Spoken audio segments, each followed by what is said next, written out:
चलो दोस्तों, good evening मेरे दोस्त और welcome back to my channel शिक्षा सेतु। शिक्षा सेतु के इस लेक्चर में आपका स्वागत है। आई होप आप बिल्कुल अच्छे मस्त स्वस्थ होंगे और झकास होंगे। जिस तरह से क्लास 10th का भौतिकी फिजिक्स का 30 सब्जेक्टिव क्वेश्चन पढ़ाया था मैंने, लघुत्तरीय प्रश्न उत्तर। जिस तरह से आपको फिजिक्स का ही नहीं, क्लास 10th के केमिस्ट्री का भी, ठीक है ना, क्लास 10th के विज्ञान की बात करूं मेरे दोस्त, यह 3 कैटेगरी में होता है। विज्ञान की बात कर रहा हूं, यह 3 कैटेगरी होता है। ये क्लास 10th की बात कर रहा हूं, ठीक है ना, याद रखना। जिसमें आपको फिजिक्स होता है, केमिस्ट्री होता है, ठीक है ना, उसके बाद आपको बायो होता है। तो सभी के लिए हम सेलेक्टेड क्वेश्चन लेके आए हैं, क्योंकि देखो तीनों का अलग अलग पढ़ोगे क्योंकि एग्जाम में अलग अलग क्वेश्चन आते हैं। इससे 8 आपको लघुत्तरीय प्रश्न उत्तर आएंगे, इससे भी 8 आएंगे, इससे भी 8 आएंगे, और सभी से 4-4 क्वेश्चन को जवाब देना होता है। तो मैं फिजिक्स का 30 सब्जेक्टिव क्वेश्चन ऑलरेडी करा चुका हूं, जिसका प्लेलिस्ट भी बना हुआ है शिक्षा सेतु के यूट्यूब चैनल पे, याद रखिएगा, शिक्षा सेतु के यूट्यूब चैनल। सेम आपको केमिस्ट्री है और बायो है। मेरे प्यारे मित्र, शिक्षा सेतु जब यूट्यूब पर सर्च करोगे तो मेरा चैनल नहीं आ पाता है अभी, ठीक है ना, और वहां पे याद रखना वीडियो है। वीडियो से समझ सकते हो मेरा फिगर लगा हो, तो समझ सकते हो कि मैं हूँ। क्योंकि एक और मतलब है, मतलब ऐसे ये थी, ये है क्या बोलते हैं, बंगाली कोई चैनल है, उसको आ जाता है पहले, ठीक है ना, क्योंकि उससे नाम से ऑलरेडी बना था, क्योंकि मैं पहला ये चैनल दूसरा नाम से था। तो अभी शिक्षा सेतु चल रहा है, ठीक है ना, तो शिक्षा सेतु ही रहेगा। तो आप लोग प्रयास करो, शिक्षा सेतु सर्च करो तो मेरा फिगर आएगा, तो आप सब्सक्राइब करना। लोगो आपको पता है, लोगो आपको दिख रहा होगा नीचे, ठीक है ना। तो याद रखना, इसमें भी 30 सब्जेक्टिव क्वेश्चन लेके आए हैं जीव विज्ञान के क्लास 10 का। 30 क्वेश्चन पढ़ लोगे, 8 क्वेश्चन आपके एग्जाम में पूछता है, जिसमें से आपको 7 6 मतलब 5 से लेकर 8 के बीच में आ जाएगा। ऐसे जवाब मात्र आपको 4 देना है। अगर आपके एग्जाम में 6 क्वेश्चन भी इधर इससे आ जाता है तो आराम से 4 का जवाब दे पाओगे, क्योंकि जवाब तो 4 ही देना है। तो यह 30 क्वेश्चन आपके लिए बहुत महत्वपूर्ण होगा, याद रखना। लेक्चर नंबर 1 है, यह विज्ञान एग्जाम के लिए, बिहार बोर्ड के लिए। चलिए लेक्चर को शुरू करते हैं, ठीक है ना। तो सबसे पहला क्वेश्चन आपसे पूछता है, ये क्लास 10 के लेक्चर के क्लास 10 के बायोलॉजी के लेक्चर का सबसे पहला क्वेश्चन है कि प्रत्यावर्ती क्रिया प्रत्यावर्ती चाप में अंतर स्पष्ट करें। देखो अंतर का है, डिफिनेशन का है, इस प्रकार से लिख सकते हो। और ये क्वेश्चन 2000 आपको 2022 के एग्जाम में पूछा गया है, याद रखिएगा। प्रत्यावर्ती क्रिया प्रत्यावर्ती चाप में अंतर क्या है, चलिए समझने का प्रयास करते हैं। देखो प्यारे मित्र, प्रत्यावर्ती क्रिया और प्रत्यावर्ती चाप की बात करें तो इसको थोड़ा सा आराम से समझना, थोड़ा सा डिफिनेशन कठिन है। याद रखना, किसी किसी इससे किसी यहाँ पे दृश्य, किसी दृश्य अदृश्य बाह्य अथवा भीतरी उद्दीपन के प्रभाव से, उद्दीपन के प्रभाव में होने वाली ऐच्छिक क्रियाएं जिनकी संचारण एवं समन्वयन प्रायः मेरुरज्जु के तंत्रिकाएं द्वारा होता है, प्रत्यावर्ती क्रिया कहलाता है। देखो मेरे दोस्त, दृश्य अदृश्य, दृश्य मतलब दिखाई देने वाला, अदृश्य मतलब नहीं दिखाई देने वाला, ठीक है ना। तो ये कहा किसी दृश्य यानी कि दिखाई देने वाला, वहां पे अदृश्य नहीं दिखाई देने वाला, बाह्य यानी कि बाहर, भीतर अथवा भीतर, भीतर मतलब भीतर की भाग। याद रखना, किसी दृश्य अदृश्य बाह्य भीतर उद्दीपन के प्रभाव, क्या कहा, उद्दीपन के प्रभाव में होने वाली ऐच्छिक क्रियाएं, होने वाली ऐच्छिक क्रियाएं जिनका संचालन एवं समन्वयन प्रायः, संचालन एवं समन्वयन प्रायः मेरुरज्जु तंत्रिकाएं द्वारा होती है, उसे हम क्या कहते हैं, यहाँ पे प्रतिक्रिया चाप कहते हैं, प्रतिक्रिया कहते हैं, प्रत्यावर्ती क्रिया कहते हैं। तो प्रत्यावर्ती चाप क्या है तो समझिए। तो प्रत्यावर्ती जो चाप होता है, तो प्रत्यावर्ती क्रिया में ग्राही अंगे, ग्राही मतलब अंदर, ग्राही अंगों से सूचनाएं क्या होता है, संवेदी तंत्रिका द्वारा मेरुरज्जु तक पहुंचती है। समझना कि प्रत्यावर्ती क्रिया में जो होता है, वो संदेश जो होता है, सूचना जो होता है, क्या होता है, संवेदी, क्या है, संवेदी तंत्रिका द्वारा मेरुरज्जु तक पहुंचता है। किसके द्वारा, तो संवेदी यहाँ पे सूचना जो होता है, संवेदी तंत्रिका द्वारा मेरुरज्जु तक पहुंचता है, ठीक है ना। किसमें, प्रत्यावर्ती क्रिया में। वहां अभिक्रिया के लिए प्रेरक तंत्रिकाएं, वहां अभिक्रिया के लिए प्रेरक तंत्रिकाएं द्वारा तक पहुंचाई जाती है। कहा, वहां अभिक्रिया के लिए प्रेरक तंत्रिका द्वार तक पहुंचाई जाती है। इस पथ को, इस रास्ता को प्रत्यावर्ती चाप कहते हैं। तो प्रत्यावर्ती क्रिया तो बहुत ईजी है, कि किसी दृश्य, अदृश्य, बाह्य अथवा भीतर उद्दीपन के प्रभाव में होने वाला ऐच्छिक क्रिया है जिसका संचरण एवं परिवहन क्या हो, परिवहन प्रायः मेरुरज्जु तंत्रिका द्वारा होती है, प्रत्यावर्ती क्रिया कहते हैं। तो प्रत्यावर्ती क्रिया में ग्राही अंगों से सूचना संवेदी क्या है, संवेदी तंत्रिका द्वारा मेरुरज्जु तक पहुंचती है। वहां अभिक्रिया के लिए क्या करता है, प्रेरक तंत्रिका द्वार तक पहुंचती है या द्वार तक पहुंचती है। इस पथ को यानी कि इस रास्ता को प्रत्यावर्ती चाप कहते हैं। ऐसे 2 बार पढ़ोगे याद हो जाएगा। ये क्वेश्चन 13 और 22 के एग्जाम पूछा गया है। ऐसे आपको क्लास 10 के ऑल सब्जेक्ट का आपको क्लासेस चलेगा शिक्षा सेतु यूट्यूब चैनल पे। सब्सक्राइब कर लीजिएगा, टेलीग्राम ज्वाइन कर लीजिएगा। सबका पीडीएफ भी आपको मिल जाएगा, नंबर भी नीचे दिख रहा है, कांटेक्ट कर लीजिएगा। 2 नंबर क्वेश्चन है, पौधे में गैसों का आदान प्रदान कैसे होता है। जैसे देखो पौधा होता है उसमें गैस कैसे जाता है, जैसे हम लोग सांस लेते हैं तो नाक के माय सांस ले लेते हैं, छोड़ देते हैं सांस। उसी प्रकार से पौधे में गैसों का आदान प्रदान कैसे होता है। देखो ऐसे बहुत प्रकार के, मैं लिखता हूं यहाँ पे देखिए। एक कोशिका एवं सरल जीव में यानी कि एक कोशिकीय एवं सरल जीव में गैसों के आदान प्रदान के लिए किसी विशेष अंग नहीं होता है। समझना मेरे दोस्त, सिंपल समझिएगा। यानी कि सिंपल है, किसी एक कोशिकीय एवं सरल जीव, जो एक कोशिकीय होता है एवं सरल जीव होता है, उसको गैसों के आदान प्रदान के लिए कोई स्पेशल अंग नहीं होता है। कोई कहा आदान प्रदान के लिए यहाँ पे खास अंग नहीं होते, खास मतलब स्पेशल अंग नहीं होते हैं, क्योंकि इसका सारा शरीर पर्यावरण के संपर्क में होता है। पूरे शरीर पर्यावरण के संपर्क में, पर्यावरण मतलब वायुमंडल के संपर्क में होता है, संपर्क में रहता है। लेकिन जो बहुकोशिकीय जीव होता है एवं जटिल जीव होता है, बहुकोशिकीय जीव एवं जटिल जीवों की सारी कोशिकाएं आप अपने पर्यावरण के सीधे संपर्क में नहीं होता है। यानी कि जो बहुकोशिकीय जीव है एवं जटिल जीव है, उसके सारा जो शरीर होता है वो पर्यावरण के संपर्क में नहीं होता है, नहीं होता है, ठीक, नहीं रह पाती है, संपर्क में नहीं होती है, इस प्रकार से कह सकते हैं, ठीक है ना। इन बहुकोशिकीय वाले जीवों में गैसों के आदान प्रदान हेतु क्या होता है, तो परिवहन तंत्र होता है। याद रखना क्या होता है, परिवहन तंत्र होता है। तो सीधा डिफिनेशन लिख सकते हो आप कि सरल जीव एवं एक कोशिकीय जीव एवं सरल जीवों में गैसों के आदान प्रदान के लिए उसके कोई खास अंग नहीं होता, क्योंकि उसका सारा का सारा शरीर पर्यावरण के संपर्क में होता है। लेकिन जटिल जीव एवं बहुकोशिकीय जीव, जटिल जीव बहुकोशिकीय जीव के लिए जीवों में पूरा शरीर पर्यावरण के संपर्क में नहीं होता है, इसीलिए क्या होता है, उसके लिए श्वासन के लिए, श्वास के लिए क्या होता है, परिवहन तंत्र होता है, परिवहन तंत्र द्वारा होता है गैसों का आदान प्रदान।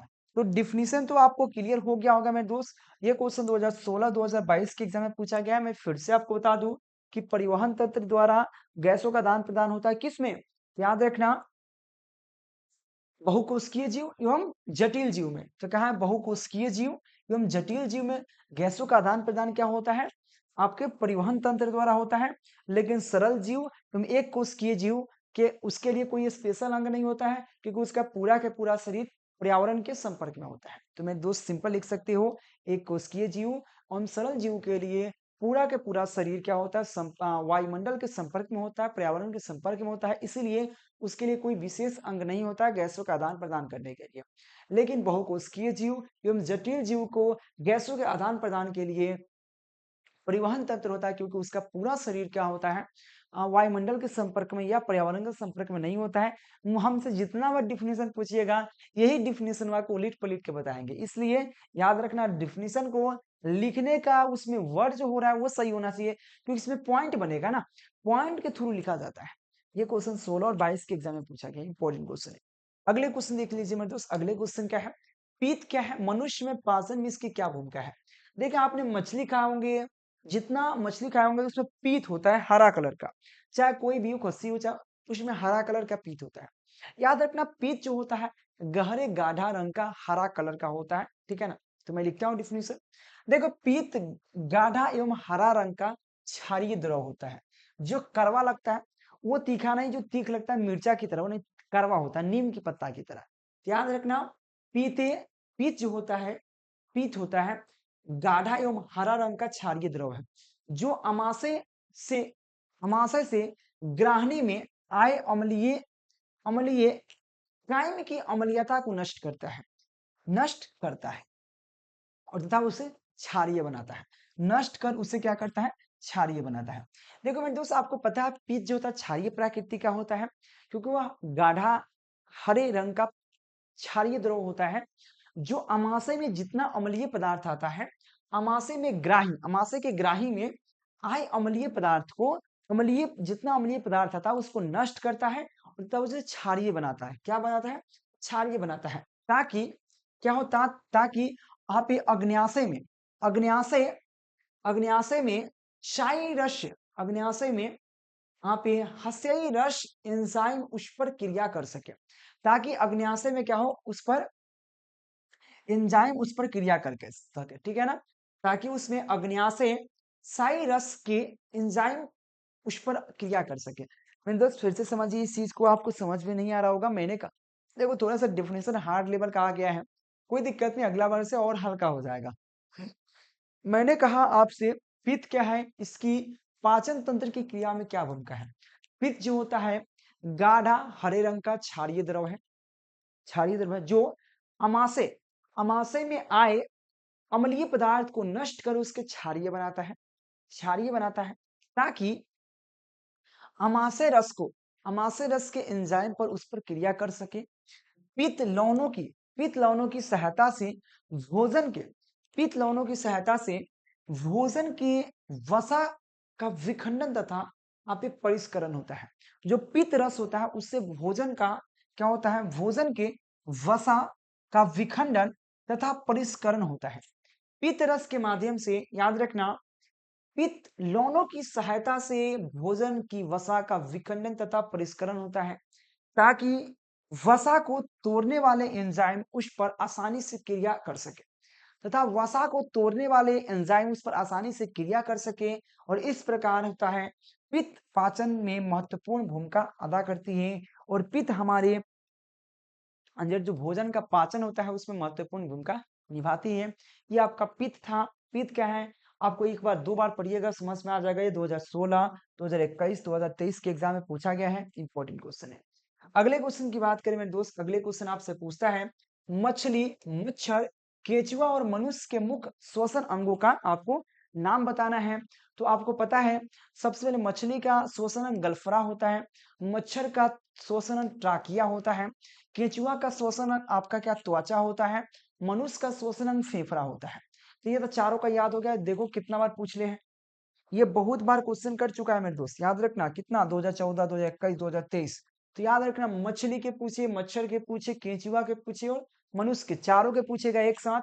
सिंपल है, मछली का गलफरा, आप ये क्या हो जाएगा, मच्छर का ट्राकिया, केंचुआ का त्वचा और आपका मनुष्य का फेफड़ा अंग होता है जिसे श्वासन कर सकता है। ठीक है, अगले क्वेश्चन देखिए। अगले क्वेश्चन देखिए आपसे पूछता है यहाँ पे शोषण की परिभाषा दे।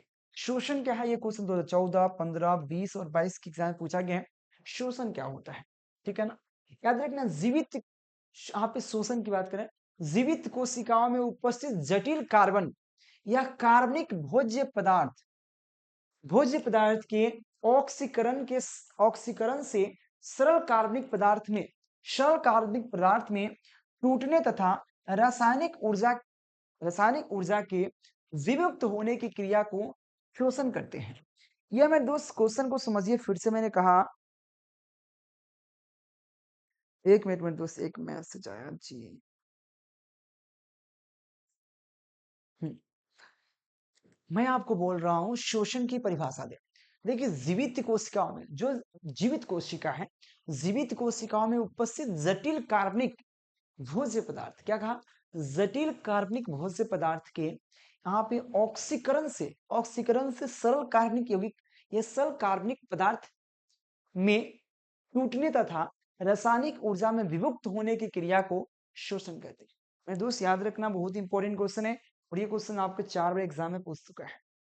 अगले क्वेश्चन की बात करें, अगर समझना है तो ये पीडीएफ आप प्राप्त कर सकते हो। अगले क्वेश्चन है आपके एंजाइम एवं फ्लोएम में अंतर स्पष्ट करें। एंजाइम एवं फ्लोएम में अंतर क्या है, तो याद रखना, सॉरी, जाइलम एवं फ्लोएम में अंतर क्या है।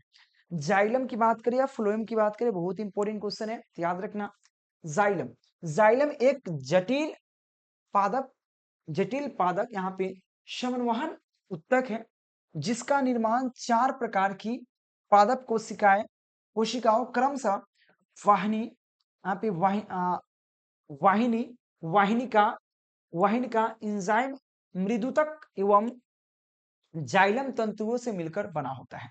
इन दोस्त थोड़ा सा डिफिनेशन लंबा है, समझना। जाइलम जो होता है एक प्रकार का जटिल पादप संवहन उत्तक है, जो चार प्रकार की कोशिकाओं या पादप कोशिकाओं से बना होता है, जो क्रमशः सबसे पहला है आपका यहाँ पे वाहिनी, दूसरा का है वाहिनिका एंजाइम, उसके बाद है मृदितक तथा जाइलम, यहाँ पे जाइलम तंतु से मिलकर बना होता है। फ्लोएम की बात करें, यानी कि फ्लोएम फ्लोएम एक जटिल संवहक उत्तक है, ये भी जटिल संवहक उत्तक है, जिसका निर्माण 4 प्रकार की कोशिकाओं समूह से बना है, जिसमें से आपका चालनी नली, उसके बाद यहाँ पे शकी कोशिकाएं फ्लोएम मृदुतक तथा तंतु से बने होते हैं। ये 4 हो गए। साथ में इसका दूसरा का पॉइंट क्या है, जाइलम में 3 निर्जीव कोशिकाएं होती है। ये कोशिकाएं वाहिनी है, वाहिनिका है एवं एंजाइम तंतु है। एंजाइम तंतु होगा, संतु नहीं होगा, एंजाइम तंतु है, ठीक है ना। जबकि फ्लोएम में केवल एक निर्जीव कोशिकाएं होती है, फ्लोएम तंतु। तो अंतर यह दोनों में था, याद रखिएगा मेरे दोस्त, वो काफी महत्वपूर्ण था। और ऐसे भी आज हमको लग रहा है कि आपको क्वेश्चन में थोड़ा सा दिक्कत हो रहा होगा। मुझे पता है कि क्वेश्चन का थोड़ा डिफिनेशन में थोड़ा, जो स्टाफ लोग होते हैं ना, थोड़ा हार्ड लेवल का लिख दिए हैं, ठीक है ना। और मैं थोड़ा जल्दी जल्दी के चक्कर में एक दो बच्चा कॉल के साथ बायोलॉजी का लाइए, और इसमें चेक नहीं कर पाया मैंने। जब अपना से चेक करके डिफिनेशन बनता है ना, इजी होता है। और ये ऐसे गलत नहीं है, ये बस खाली भाषा सही है, लेकिन थोड़ा भाषा आपको थोड़ा याद करने में थोड़ा कठिनाई हो सकता है। भाषा में गलत कोई नहीं है, भाषा बिल्कुल सही है, पूरे नंबर मिलेंगे। लेकिन एक होता है कि इजी लैंग्वेज, एक होता है थोड़ा सा उससे हार्ड लैंग्वेज। ये सबसे हार्ड लैंग्वेज नहीं, बीच बीचवा है। हमारे यहाँ सबसे इजी लैंग्वेज दिया जाता है, लेकिन कोई नहीं, अगला बार से सही मिलेगा, ठीक है। अगले क्वेश्चन मिलेगा आपको, जल संरक्षण में क्या उपाय है, जल को सुरक्षित कैसे कर सकते हैं। सबसे पहला हम राष्ट्रीय नदी संरक्षित योजना द्वारा, राष्ट्रीय नदी को संरक्षित करने के लिए योजना बनाई है, ठीक है ना। वर्षा के जल के यहाँ पे हाइब्रेटिंग द्वारा, कि जो वर्षा का जल होता है उसको एकत्र कीजिए, उसको शुद्ध कीजिए, ठीक है ना। साथ में यहाँ पे वाहित मल का यहाँ पे उपचार, वाहित मल जो बेकार में पानी बहता है, उसमें कचरा उचरा, उसका उपचार कीजिए। साथ में उर्वरकों का सही उपयोग आदि। इस प्रकार से जल को सुरक्षित कर सकते हैं। सबसे पहला है कि आप लोग यहाँ पे राष्ट्रीय नदी संरक्षण योजना, सरकार के द्वारा योजना बनाना चाहिए राष्ट्रीय नदी के लिए। वर्षा के जल के यहाँ पे हार्वेस्टिंग करना, उसको शुद्धिकरण करना, फिर उसका उपयोग करना। वाहित मल का उपचार, मतलब वाहित मल जो नाला से बहता है उसका उपचार करना चाहिए। उर्वरकों का सही उपयोग आदि, इसका उपयोग करके इसको शुद्ध कर सकते हैं और इसको संरक्षित कर सकते हैं, बचा सकते हैं, और जिससे हमको आगे आने वाला समय में काम आएगा। ये क्वेश्चन 2020 के एग्जाम में पूछा गया है। अगले क्वेश्चन है, रक्त के 2 कार्य बताइए। रक्त के कार्य निम्नलिखित है। सबसे पहला कार्य है ऑक्सीजन को फेफड़ा से पूरे शरीर के विभिन्न भागों में ले जाना। यानी कि आपको जो रक्त का कार्य है, जो ब्लड है, खून है, हम ऑक्सीजन जो लेते हैं, उसका सबसे पहला कार्य ऑक्सीजन को पूरे शरीर तक फैलाना और वहां से कार्बन डाइऑक्साइड के ले आना। तो सबसे पहला कार्य है, रक्त जो होता है ऑक्सीजन को फेफड़े से पूरे शरीर, यानी कि शरीर के विभिन्न अंगों तक ले जाना, ठीक है ना। साथ में रक्त कार्बन डाइऑक्साइड को शरीर शरीर कोशिकाओं से फेफड़े में वायु श्वसन के लिए ले जाना। यानी कि दोनों अलग अलग लिख दिया गया है। आगे हम चाहे तो इसमें ये भी लिख सकते हैं, रक्त जो होता है हमारे शरीर के टेम्परेचर को बनाए रखता है। रक्त जो होता है हमारे रोगाणुओं से आने वाले जो रोगाणु होते हैं उससे संरक्षित करता है। बहुत प्रकार के कार्य होता है।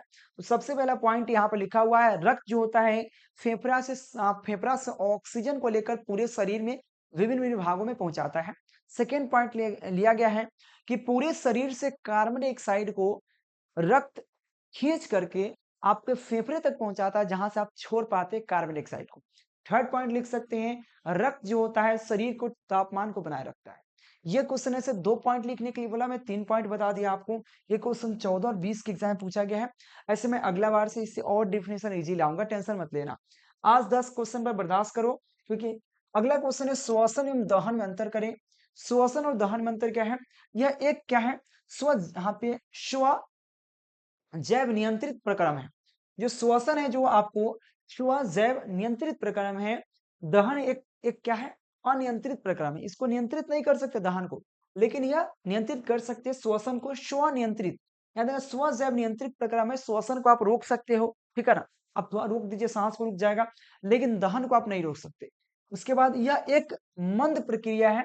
जो श्वसन होती है एक मतलब धीरे धीरे होने वाला प्रक्रिया है, जबकि दहन जो तीव्र प्रकार से होने वाला क्रिया है। तो याद रखना, श्वसन जो होता है एक जैव, क्या है मेरे दोस्त, एक जैव नियंत्रित प्रक्रिया है, जबकि दहन जो है एक अनियंत्रित, यहाँ पे अनियंत्रित प्रक्रिया है।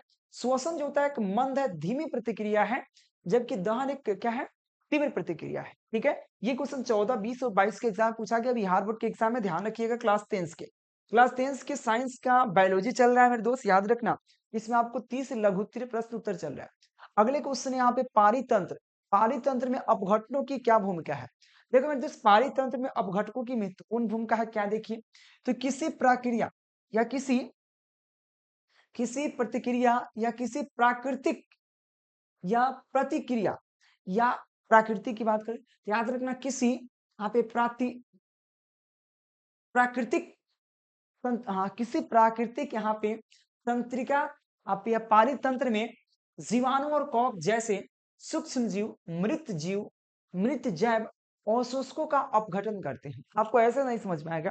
देखो, पारितंत्र वह होता है जो मृत शरीर को वो मतलब खाकर उसको मिट्टी में मिला देता है। आप देखना, जिससे कि बहुत सारा वस्तु मर जाता है तो वो कुछ दिन महकता है, उसके बाद वहां पे जाओगे गायब हो जाएगा। वो गया कहाँ? तो वहां पे यह जो आपका पारितंत्र होता है, सूक्ष्म जीव होता है, उसको खाकर उसको मिट्टी में मिला देता है। वही कहा, किसी प्राकृतिक पारितंत्र में आप जीवाणु और कवक जैसे सूक्ष्म जीव मृत जैव यहाँ पे अवशोषकों का अपघटन करते हैं। अपघटन करते हैं, ठीक है ना, अपघटन करते हैं। यह सूक्ष्म जीव क्या होता है? यह सूक्ष्म जीव अपमार्जक है, क्योंकि यह जटिल कार्बनिक पदार्थों को सरल सरल कार्बनिक पदार्थों में बदल देते हैं। क्योंकि देखो, बड़ा बड़ा जानवरों को खाकर उसको मिट्टी बना देता है, लेकिन जटिल चीज को सरल बना देता है। वही कहता है, क्योंकि यह जटिल कार्बनिक पदार्थ को क्या करता है, सरल पदार्थ में बदल देता है, जो मिट्टी में मिलकर पौधे के रूप में पुनः उपयोग में आते हैं। इसके द्वारा प्रदूषण पर नियंत्रित होता है। याद रखना, पारितंत्र बहुत महत्वपूर्ण है। अगर जीव जितना मरता है वैसा ही रह जाए और वो मिट्टी न बने तो सोचो क्या हाल होगा दुनिया का। तो ही कहता है कि यहाँ पे किसी प्राकृतिक परितंत्र में यहाँ पे जो जीवाणु और कॉको जैसे मृत जैव अवशोषकों का अपघटन करते हैं। यह सूक्ष्म जीव अपमार्जक है, यह सूक्ष्म जीव अपमार्जक का कार्य करता है, क्योंकि यह जटिल कार्बनिक पदार्थों को सरल कार्बनिक पदार्थों में बदल देता है, जो मिट्टी में मिल जाते हैं, ठीक है ना, पौधे के रूप में पुनः उपयोग में आते हैं, और वहां पे पौधा उगा उग जाता है ना, पौधे के रूप में पुनः उपयोग में आते हैं। इसके द्वारा प्रदूषक पर नियंत्रण होता है। नहीं तो क्या हो जाता, आज पूरा एकदम दुनिया महकते रहता है, इतना जानवर मरते हैं, है ना। तो यह बेसिकली क्या था, पारितंत्र में अपघट्टों का भूमिका। ये क्वेश्चन 2015 और 2020 के एग्जाम में पूछा गया है। मेरे दोस्त ध्यान रखना, आज के लेक्चर में इतना ही क्वेश्चन है, 10 क्वेश्चन, और इससे जितना आगे क्वेश्चन आएंगे और इससे आसान लैंग्वेज में आएगा, मैं खुद से अपना चेक करूंगा।